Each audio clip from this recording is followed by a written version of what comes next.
The sample dress arrived on a Wednesday. I remember because Wednesdays were the only day Rafferty Morse left his office before 9, and something about the building being slightly less pressurized made every small thing feel louder. I was at my drafting table when the courier buzzed up from the lobby. Large white garment bag, sealed in plastic, bearing the logo of Whitmore Bridal on North Michigan Avenue. I'd given the boutique my office address because my apartment building on Dearborn had a package room that wasn't climate-controlled, and the dress, a rented sample I'd be buying out at a discount, cost more than I wanted to risk.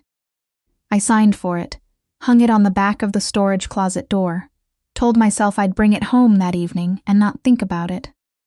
I lasted about 40 minutes.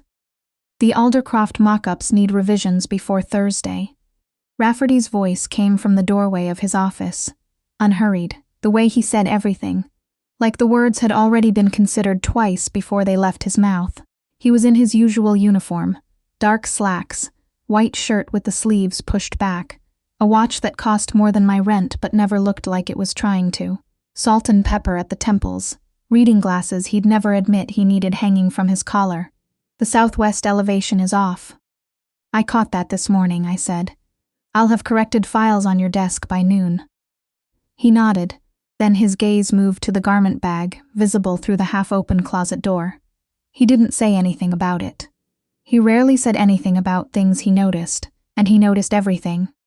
I'd been working for Rafferty Morse for 4 years, long enough to know the difference between silence that meant he was done with a subject, and silence that meant he was just getting started.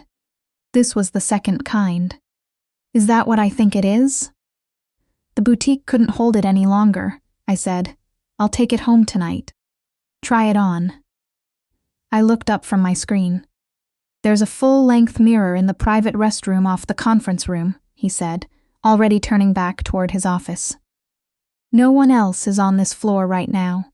Try it on while you have the space. Better to find out today if something's wrong with the fit than the morning of the wedding. He said it the way he said everything, practical, calm, like it was the obvious solution to a logistical problem. And it was, in a way. I hadn't tried it on since the initial fitting 3 weeks ago.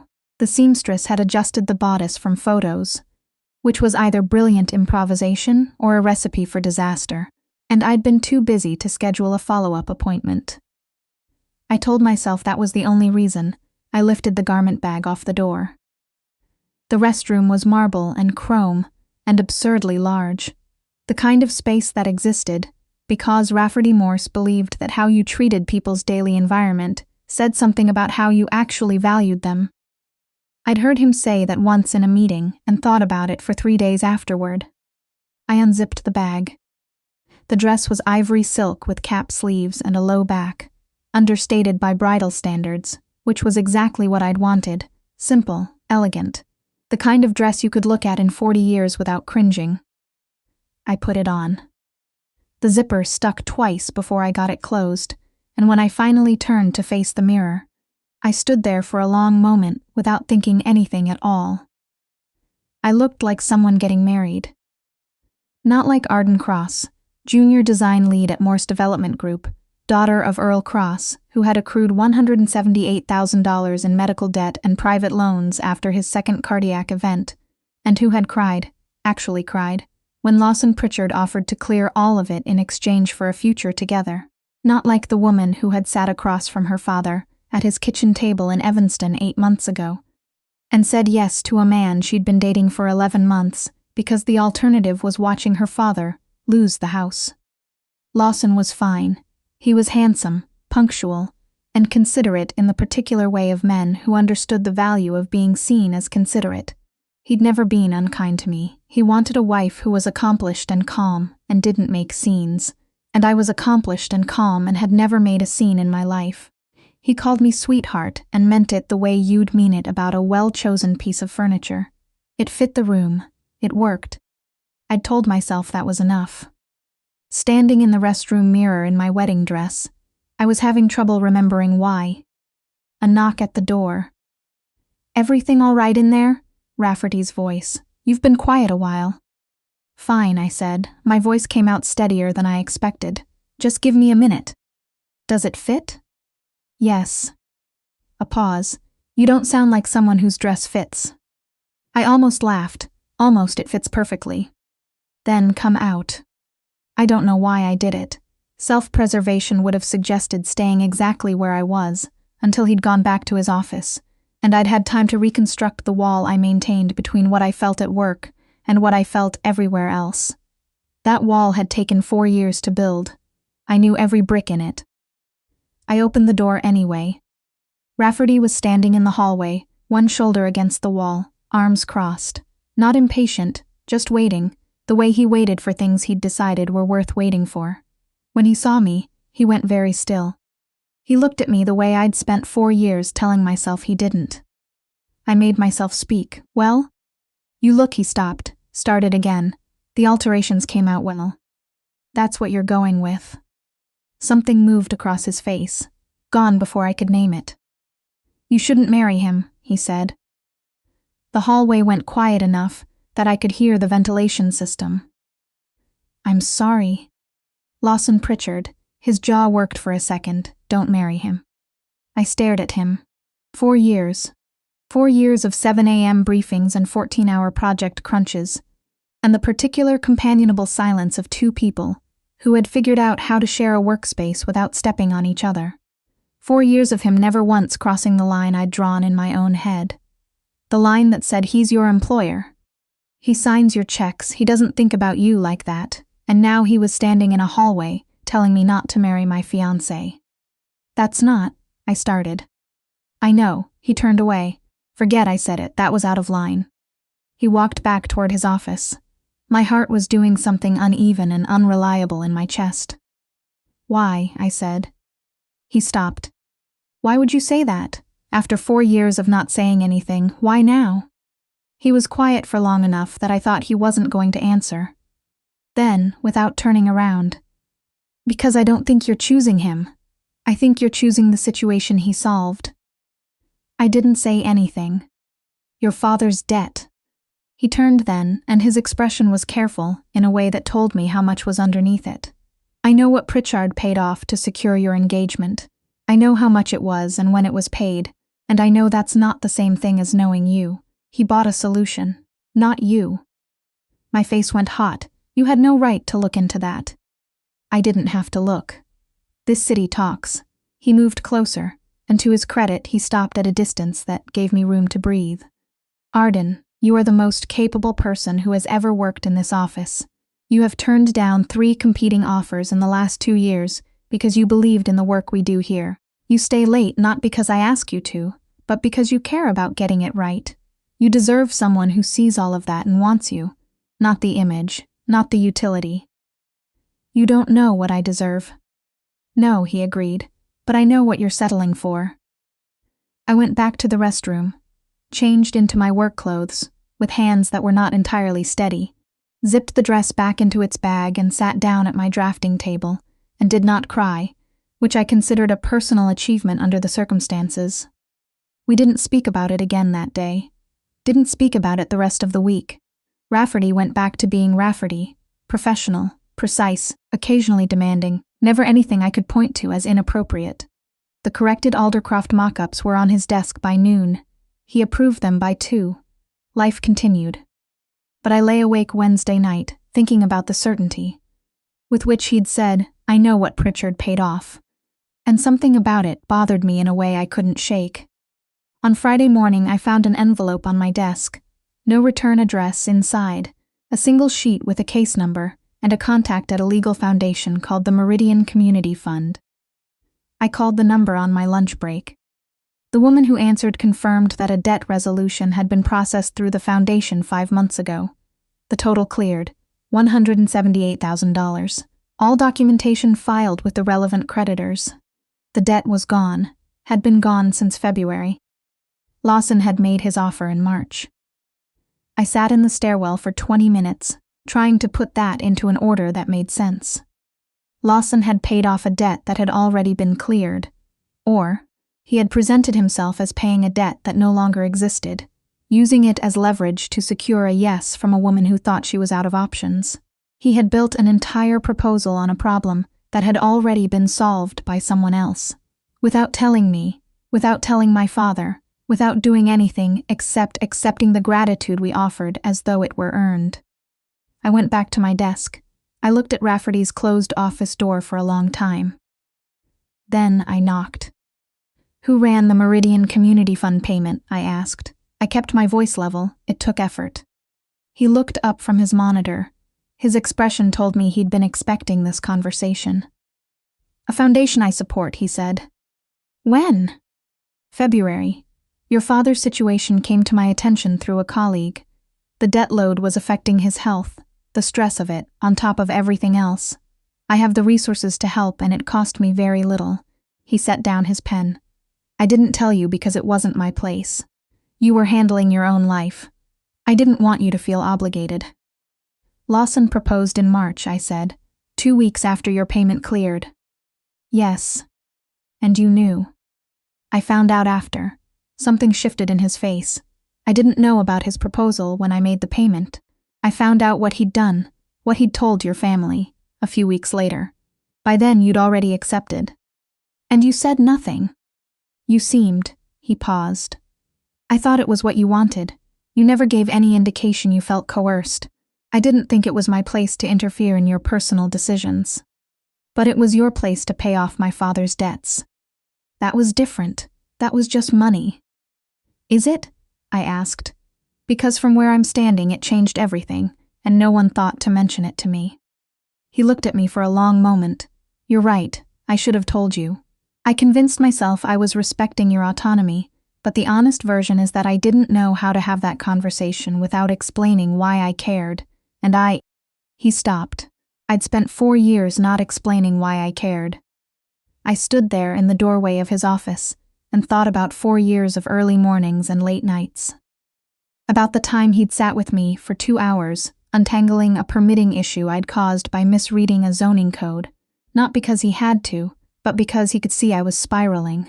About the way he remembered I didn't drink coffee after 3 o'clock and kept tea in the cabinet above the machine. About the book he'd left on my desk last spring without comment, just there when I arrived Monday morning, that had turned out to be exactly the right thing to read that month, in a way I still couldn't fully explain. About the way my name sounded different when he said it. Arden. Like it meant something specific. "I need to talk to Lawson," I said. Rafferty nodded once. "Do you want me there?" "No, I picked up my bag. I need to do this myself." Lawson's office was in the On Center, 42nd floor.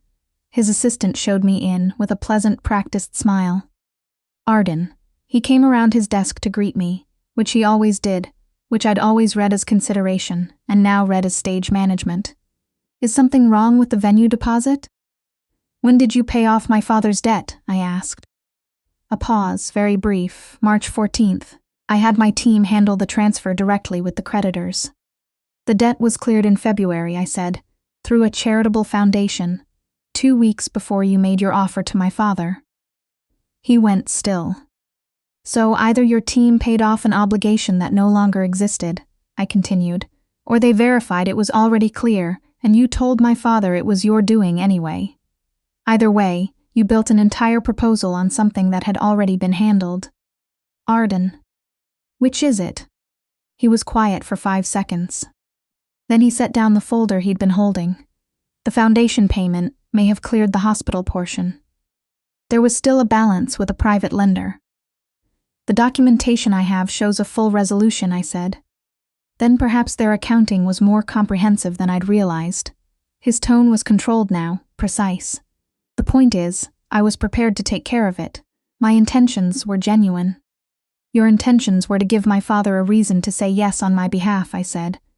"You used his guilt to bypass the conversation we should have had on our own." He looked at me with something that might have been frustration, and was being performed as patience. "I want to build a life with you.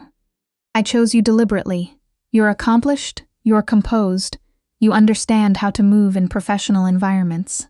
The career I'm building requires a partner who fits that context. You fit it, and I have been nothing but good to you." "You've been strategic," I said. "Those aren't mutually exclusive." I took off the engagement ring, set it on his desk. "I'm not marrying you, Lawson." He looked at the ring, then at me, Whatever warmth he'd been performing was gone. The venue and catering contracts have non-refundable clauses at 30 days out. I'll need to recoup those costs. That's standard breach of contract. How much? 62,000 plus the ring. My stomach dropped. My father didn't have 6,200, let alone 62,000. I'll figure it out, I said. I'd encourage you to think carefully. His voice was pleasant again, in a way that was worse than anger. The people I know in this city, in the development sector, I'd hate for professional complications to follow from a decision made emotionally. I left without responding. In the elevator, my hands shook.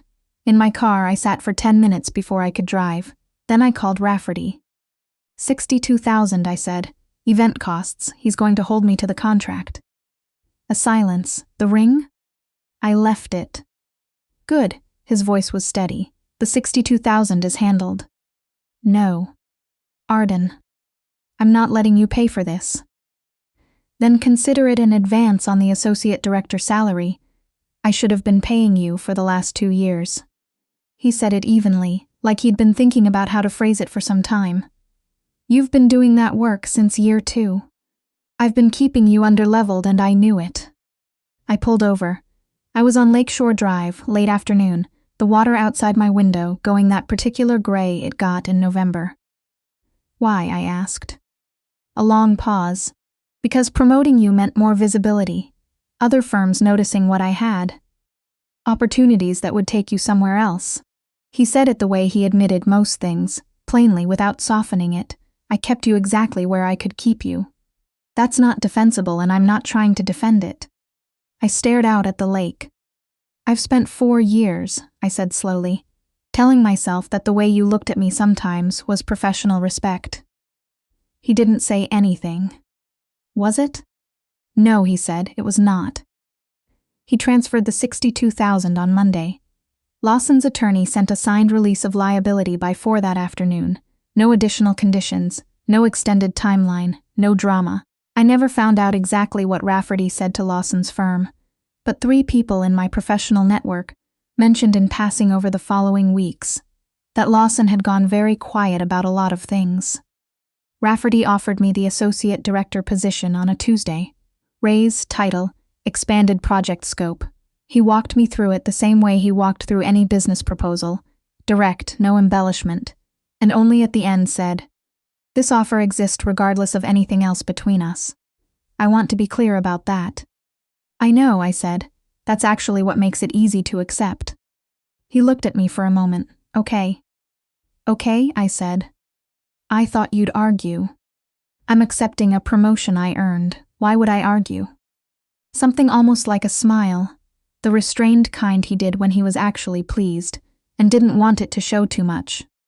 We had dinner for the first time on a Saturday in December, at a place in Lincoln Park that was small and unhurried, and nothing like the expense account restaurants Lawson had always chosen. We talked for 4 hours, not about work, about everything else. The novel he'd been rereading for the 3rd time, because he kept finding things he'd missed.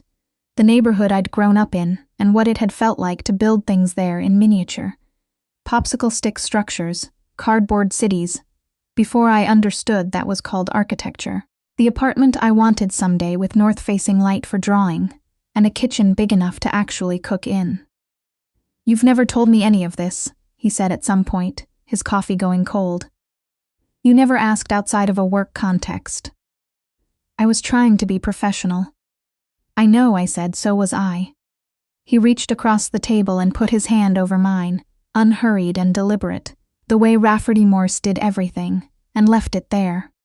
He didn't propose for 5 months, which I respected. He'd said once that he wanted things to be real, not reactive, and he meant it the way he meant most things. Entirely.